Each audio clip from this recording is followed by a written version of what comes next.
Olá, bem-vindo ao Livros com Bolo. Eu sou Ed Van Feel e estamos lendo Crônicas de Limiar, volume 2, A Espada dos Dragões. Se você está gostando dessa leitura, por favor, dá uma força e fala para os seus amigos que temos aqui uma leitura de um livro de fantasia muito legal. Vamos ler também outros livros. E se você está gostando o bastante, nós temos esses livros e outros lá no nosso site da linhastortas.com. Tem também e-book, se você preferir, no amazon.com.br. E vamos agora a mais um dia de leitura. Estamos lendo o capítulo 17, Por um Punhado de Safiras.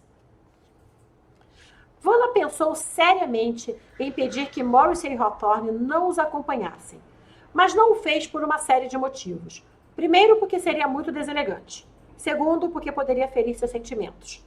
Terceiro, porque teria que explicar para todos o motivo e não queria parecer uma lunática que segue palpites de sonhos. E, por fim, porque achava que seriam muito pequenas as chances de encontrarem um dragão naquela missão. Assim, montou em Anael e cavalgou junto com os outros, com Gruff a guiá-los. Não demorou muito até que chegassem ao local. A carroça ainda estava lá, mas sem movimentos. Provavelmente esperariam uma nova entrega para colocá-la novamente na estrada. Na entrada, 4 homens conversavam, montando guarda. Uma luz fraca vinha de um lampião próximo deles e outra luz indefinida vinha de dentro da gruta. Os homens que estavam de guarda se levantaram puxando suas espadas quando viram uma elfa parada diante deles com bolas luminosas flutuando em torno de sua mão. Oi, péssima noite para vocês, disse Gruff. E as bolas luminosas atingiram os homens que caíram imediatamente. Um deles não se moveu mais, mas os outros 3 tentaram se levantar. Um deu de cara com um murro de Romano. O outro tomou um chute de Hit. O quarto se arrastou, acuado. Pareceu aturdido ao ver a guerreira, que prontamente o reconheceu. É um dos homens que raptou Dana Ru, lembrou Vanna. Aquele que eu apaguei, mas fugiu depois. Que mundo pequeno, disse Romano. Bem, amigo, temos umas perguntinhas para você. Não encontraram resistência. O sujeito contou logo quantos capatazes e guardas tinham e como poderiam chegar lá. Um murro apagou o homem e amarraram todos, escondendo-os dentro da carroça. A luz que emanava da entrada era de archotes colocados mais ao fundo, onde havia um elevador de madeira que ia para níveis mais baixos. O elevador era grande o bastante para todos, mas preferiram se dividir em 2 grupos. O primeiro grupo tinha Gruff, que enxergava no escuro e guiava Romano, Vanna, Peter Paul e Joab. O segundo tinha Hit, Morrissey, Hawthorne e Duck. Enquanto o primeiro descia, o segundo fez uma rápida inspeção na parte de cima. Tudo parecia normal, quando, para surpresa geral, uma porta falsa na parede de pedra se abriu e dela saiu um homem armado.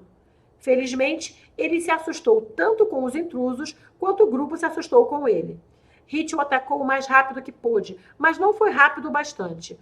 O homem conseguira dar um grito de alerta e logo outros começaram a chegar através da porta que não deveria estar lá. Aparentemente, o cara que lhes deu as informações se esqueceu deste detalhe. O elevador desceu, saculejando.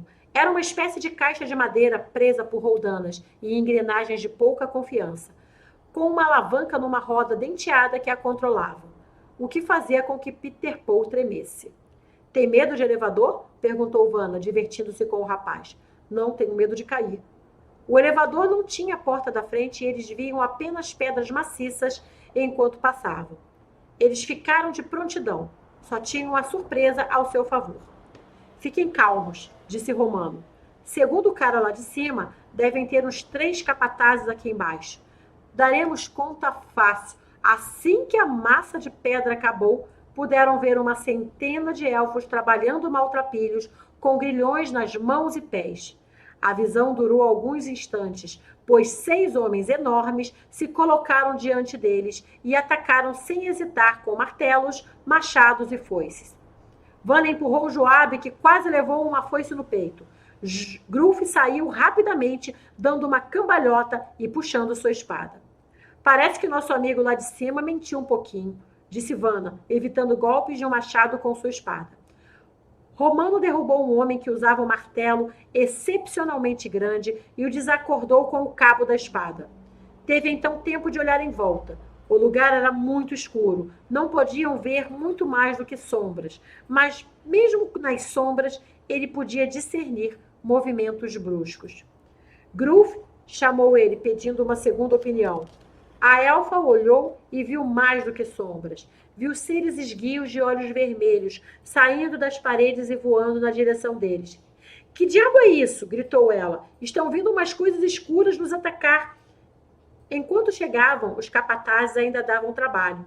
A luta os levou para longe do elevador e Van olhou rapidamente, esperando que o segundo grupo chegasse logo. Porém, o elevador não estava se movendo.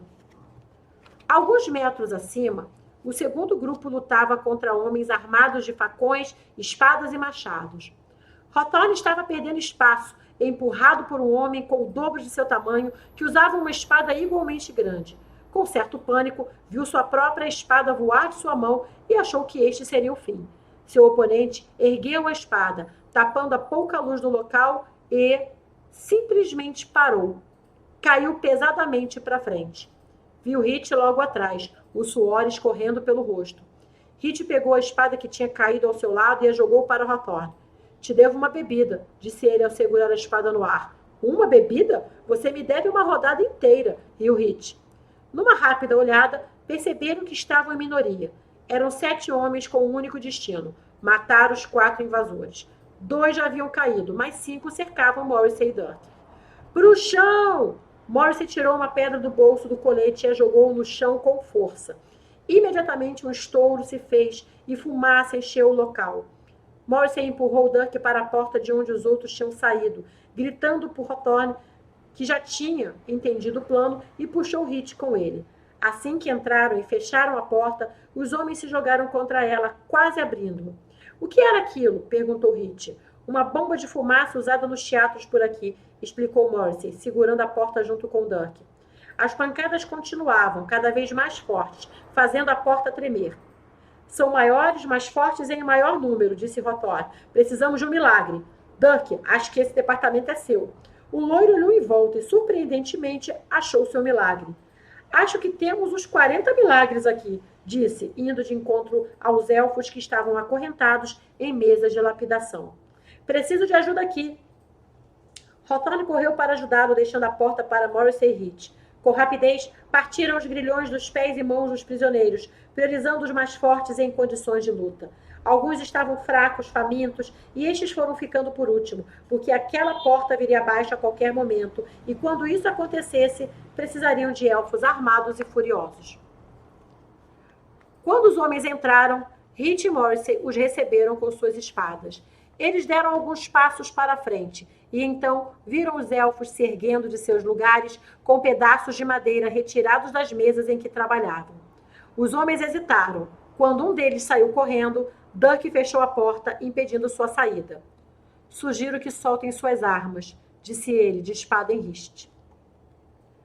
Lá embaixo a coisa estava preta, literalmente. As criaturas humanoides eram um tipo de sombra que, quando os tocava, os deixava momentaneamente na escuridão completa. Romano batia a esmo com a sensação de que toda a luz se fora de uma única vez. Ao mesmo tempo, os capatazes os atacavam. Romano tomou um golpe nas costas que o fez gritar. Peter Paul correu ao seu encontro e o defendeu de seu agressor. As sombras continuavam circulando e não sentiam golpes de espada, até serem acertados pelo martelo de Joabe e pela espada de Vanna. As duas mulheres se entreolharam, percebendo que apenas armas abençoadas ou mágicas poderiam feri-las. Acha que pode fazer um feitiço de banimento? Perguntou Vanna, cortando mais uma. Não são fantasmas, explicou Joabe, são sombras. É isso, gritou Peter Paul, que ouvira a conversa. Ele correu para um achote que estava numa parede a uma certa distância. Enquanto isso, Vanna deu cobertura a Romano, que voltava a recuperar a visão. As espadas continuavam se batendo contra as armas dos capatazes, que insistiam em defender sua mina. Um deles conseguiu desarmar Joabe, que se afastou como pôde. No escuro, tropeçou e caiu de costas. Arrastou-se apavorada, vendo que os amigos estavam ocupados com seus próprios oponentes e não chegariam a tempo. Uma corrente envolveu o pescoço do capataz e ele começou a ser estrangulado.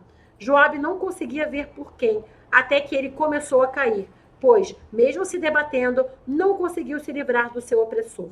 E então Joabe viu Gáuricos, o rosto contorcido de ódio, apertando o pescoço do homem que o escravizara com a corrente que o prendia. Outros elfos começaram a usar suas picaretas para atacar os homens, mas as sombras, e parecia haver uma dúzia delas, começaram a fazer seu estrago, deixando todos cegos, até mesmo os elfos, que teoricamente poderiam ver no escuro.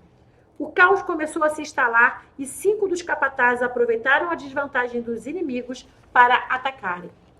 Peter Paul chegou com a tocha e não estava sozinho.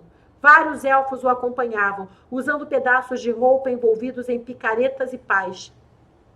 As sombras gritaram quando atingidas pela luz, um guincho estridente e horripilante de dor e desespero. Espavoridas, fugiram para os corredores mais escuros da mina, desaparecendo.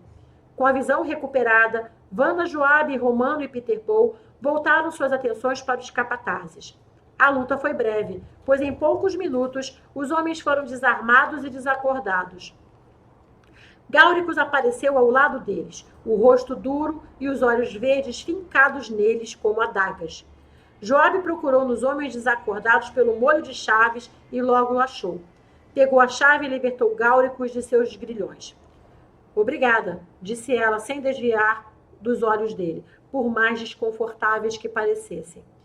Uma onda de ânimo e de brados de liberdade começou a se erguer entre os elfos. Muitos demoraram para entender que aquilo significava liberdade, e só quando todos começaram a comemorar é que a realidade se mostrou por inteiro.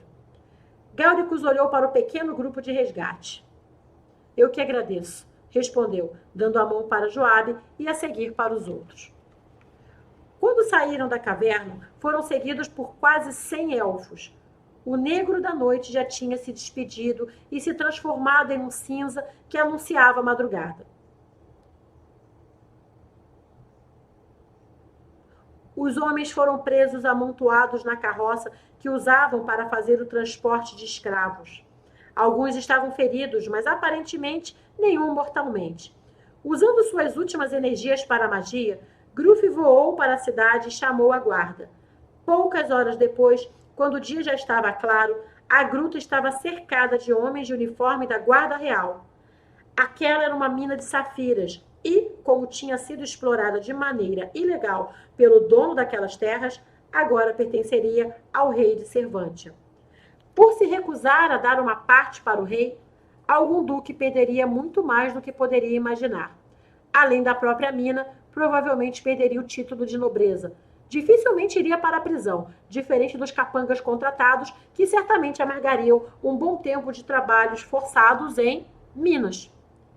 Havia ainda um outro problema, que eram os elfos que estavam presos.